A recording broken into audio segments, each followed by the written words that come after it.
A life reclaimed, a journey of redemption and forgiveness. In 1994, during the Rwandan Genocide, Mihigo was a young boy caught in the violent winds of a country spiraling into madness. At just 12 years old, his world had been turned upside down, and the man who should have been his protector was instead his tormentor. His father, a notorious militia leader in the Interahamwe, was a force of terror, reveling in the brutal slaughter of the Tutsi people. Mihigo grew up under the shadow of his father's cruelty, forced to witness horrors no child should ever see. The men and women around him were swept into a fever of violence, and even the young boy, too innocent to fully understand what was happening, was caught in this web of hate and destruction. His father's influence was suffocating, and Mihigo felt powerless to escape it. One morning, as the violence of the genocide continued unabated, Mihigo's father called him out of the house. He had never demanded this of Mihigo before, and the boy had hoped he never would. But today was different. "Today, you come with me," his father said, his voice cold and commanding. The weight of those words settled heavily in Mihigo's chest. His father's eyes were hard, and there was no room for refusal. They set out into the heart of a nearby village. Mihigo followed his father in silence, each step heavier than the last. He knew what was coming, but he felt trapped, unable to escape the pull of his father's authority. As night fell, they arrived at a house where a Tutsi family was hiding in the backyard. Mihigo's father approached them without hesitation. The family, terrified, knelt before him, pleading for mercy. But Mihigo's father was a man of no mercy. He turned to Mihigo, machete in hand, and commanded, "You start. Kill them." Mihigo's heart pounded in his chest. He was just a boy. He should have been playing, learning, and dreaming of the future, but now he was standing before a family who was about to die. He felt like a stranger to himself, a shadow of the child he once was. His father's cold gaze urged him forward. Reluctantly, trembling, Mihigo took the machete from his father's hand and raised it. One by one, Mihigo was forced to strike. The father, the mother, the children, the blood stained his hands, each life extinguished at his father's command. His stomach churned, but his father's voice did not allow him the luxury of hesitation. And then there was a baby, a little girl no older than a few months, left behind among the bodies of her family. Mihigo froze, his eyes locked with the child's. Her tiny hands reached for him, her face twisted in confusion, as though she could not understand what had just happened. She was too small, too innocent. "No," Mihigo whispered to himself, his heart breaking. He couldn't kill her. He couldn't do it. But his father's harsh voice shattered his fragile resolve. "Do it. Don't leave any of them alive."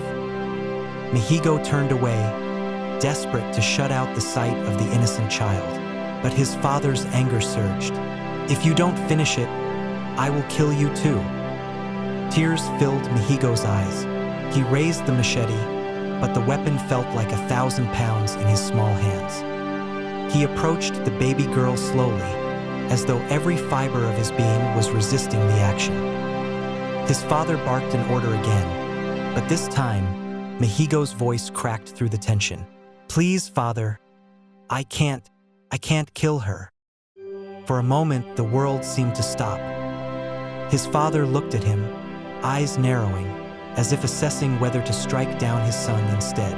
But after a long, tense silence, he grunted in frustration. "Fine," he said. "Leave her. Let her die from hunger." Mihigo, shaking with fear, dropped the machete and stepped away. He left the child behind, hoping she would die alone, abandoned in the midst of the horror. But something inside him died that night as well, a piece of his soul lost in the darkness of his actions. The genocide raged on, claiming more lives, tearing apart families, and leaving scars that would never heal. But as the days turned into weeks, and the weeks into months, Mihigo's life began to unravel. His father's militia was defeated by the Rwanda Patriotic Front led by Paul Kagame, and the genocide came to an end.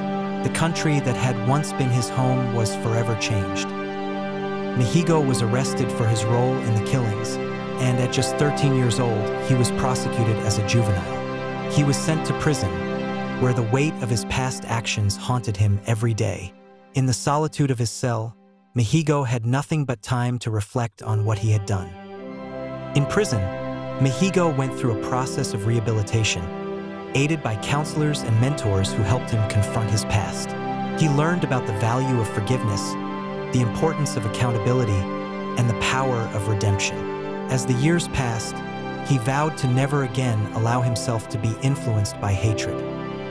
Upon his release, Mihigo took advantage of the government's efforts to rehabilitate and reintegrate former perpetrators into society. He returned to school, working tirelessly to earn an education, and over time, he began to build a life that had meaning beyond the violence of his past.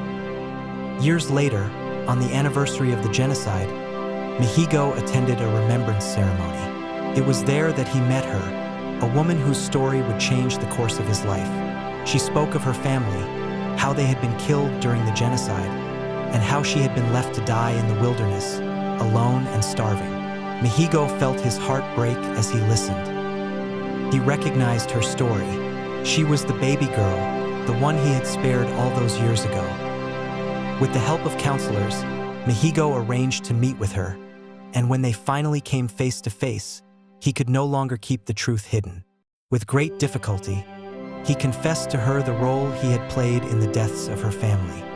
He told her about the terrible weight of his actions, the guilt that had consumed him for years, and how he had spared her life only out of sheer human instinct. The woman, whose name was Uwais, listened quietly, her eyes filled with sorrow. Yet there was no anger, no resentment in her gaze. Instead, she saw in Mihigo a man who had suffered, a man who had sought redemption. Their meeting sparked something neither of them could have anticipated, a connection that transcended their shared trauma. Over time, Mihigo and Uwais grew close. Their bond was born out of shared history and shared pain, but also out of an unwavering belief in the power of forgiveness. Mihigo had once been a boy who had killed without question, but now he was a man who had found the strength to face his past, to apologize, and to rebuild his life. He and Uwais eventually married, and together, they worked to build a future founded on love, healing, and understanding. Their story became one of redemption, a symbol of the possibility for healing, even in the aftermath of unimaginable pain. Mihigo and Uwais' love blossomed in a new Rwanda, where peace was slowly taking root, and where the scars of the past were no longer a chain, but a foundation for a brighter future. And today, Rwanda looks back to this beautiful story that where there is hate, much love can always win.